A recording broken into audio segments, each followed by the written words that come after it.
Assalamualaikum warahmatullahi wabarakatuh. Perkenalkan, saya Hanifah Anissa dengan NIM 2348201085 dari kelas 5B Farmasi. Di sini saya akan menjelaskan tugas kimia bahan alam dengan materi alkaloid, glikosida, dan saponin. Yang pertama yaitu ada alkaloid. Alkaloid adalah senyawa organik yang mengandung atom nitrogen, bersifat basa, dan umumnya berasal dari tumbuhan. Meskipun juga ditemukan pada hewan dan mikroorganisme, alkaloid memiliki aktivitas biologis kuat sehingga banyak dimanfaatkan sebagai obat maupun racun. Ada beberapa ciri umum alkaloid, yaitu mengandung atom nitrogen atau biasanya dalam cincin heterosiklik, bersifat basa atau alkali, rasa pahit, umumnya tidak berwarna, dalam tumbuhan sering terdapat sebagai garam alkaloid, dan memiliki efek fisiologis kuat pada tubuh.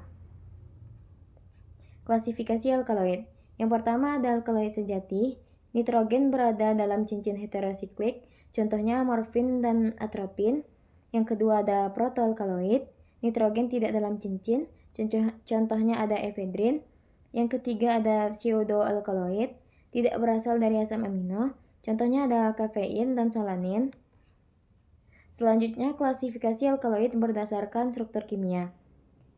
Di antaranya ada alkaloid piridin dan piperidin, alkaloid tropan, alkaloid quinolin, alkaloid isoquinolin, alkaloid indol, dan alkaloid purin. Manfaat alkaloid di bidang farmasi. Yang pertama sebagai analgesik, contohnya ada morfin dan kodein.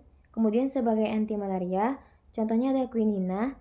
Kemudian ada stimulan, contohnya kafein. Sebagai anti kanker ada vinblastine dan vincristin, dan sebagai antispasmodik contohnya ada atropin. Ada beberapa uji yang dilakukan untuk mengidentifikasi alkaloid.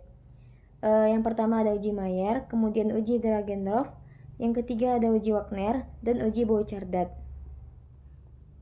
Berikut adalah gambar struktur senyawa alkaloid. Selanjutnya ada glikosida.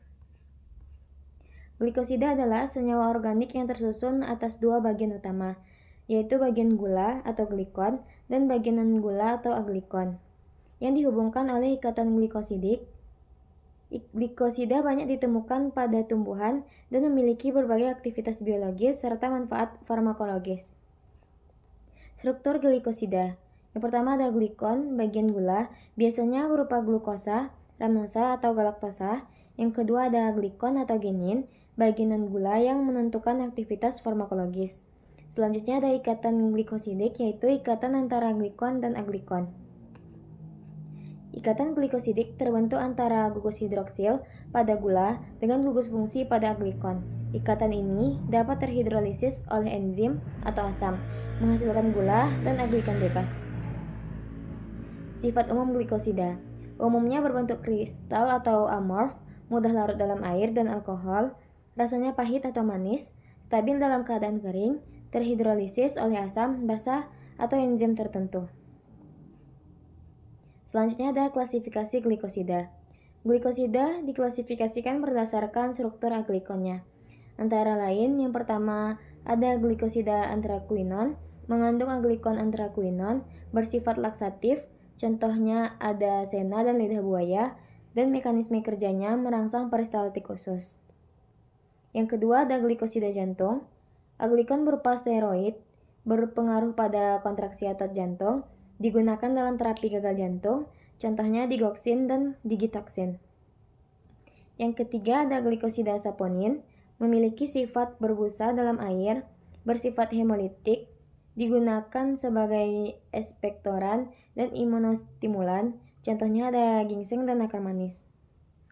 Yang keempat ada glikosida flavonoid. Aglikon berupa steroid, berpengaruh pada kontraksi otot jantung, digunakan dalam terapi gagal jantung, contohnya ada digoxin dan digitoxin. Dan yang kelima ada glikosida sianogenik, menghasilkan asam sianida saat terhidrolisis, bersifat toksik jika dikonsumsi berlebihan, contohnya ada amigdalin pada biji aprikot. Peran glikosida dalam farmasi. Yang pertama sebagai sumber bahan obat alami, kemudian meningkatkan kelarutan senyawa aktif, mengurangi toksisitas aglikon, dan digunakan sebagai bahan baku obat herbal dan modern. Ada beberapa uji untuk mengidentifikasi glikosida. Di antaranya ada uji hidrolisis, uji warna, contohnya uji Keller-Kiliani untuk glikosida jantung, dan ada uji kromatografi. Berikut adalah contoh gambar dari struktur glikosida. Materi selanjutnya ada saponin. Saponin adalah senyawa metabolis sekunder golongan glikosida yang memiliki kemampuan membentuk busa stabil dalam air. Nama saponin berasal dari bahasa Latin sapo yang berarti sabun karena sifatnya mirip dengan deterjen. Struktur kimia saponin. Saponin tersusun atas dua bagian utama. Yang pertama ada aglikon atau sapogenin, bagian non-gula, bersifat lipofilik. Dan yang kedua ada gugus gula atau glikon yang bersifat hidrofilik. Kombinasi ini menyebabkan saponin bersifat amfipatik atau larut dalam air dan lemak. Klasifikasi saponin. Berdasarkan struktur aglikon, saponin dibagi menjadi 1. Saponin triterpenoid, umumnya terdapat pada tumbuhan dikotil, contohnya ada ginseng dan kedelai. 2. Saponin steroid, umumnya terdapat pada tumbuhan monokotil, contohnya ada Dyschorrea sp dan Agave sp.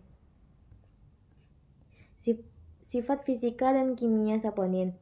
Membentuk busa stabil bila dikocok dengan air, bersifat hemolitik atau dapat merusak membran eritrosit, rasanya pahit dan agak pedas, larut dalam air dan alkohol, tidak larut dalam pelarut nonpolar murni.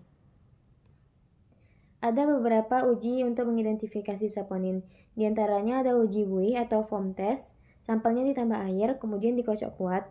Hasil positif jika terbentuk busa stabil kurang lebih selama 10 menit.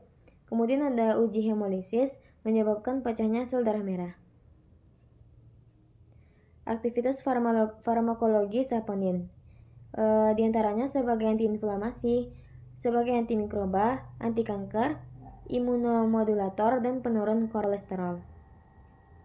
Berikut adalah contoh gambar struktur saponin.